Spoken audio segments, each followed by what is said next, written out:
Curah hujan bulan November tahun 2024 Provinsi Jawa Timur diperkirakan berkisar antara 57 hingga 475 mm dengan sifat hujan atas normal.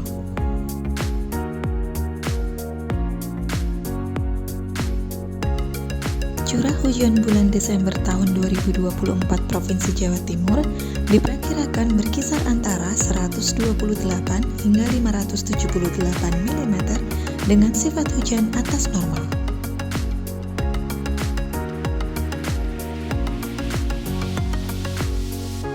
Curah hujan bulan Januari tahun 2025 Provinsi Jawa Timur diperkirakan berkisar antara 199 hingga 636 mm dengan sifat hujan normal.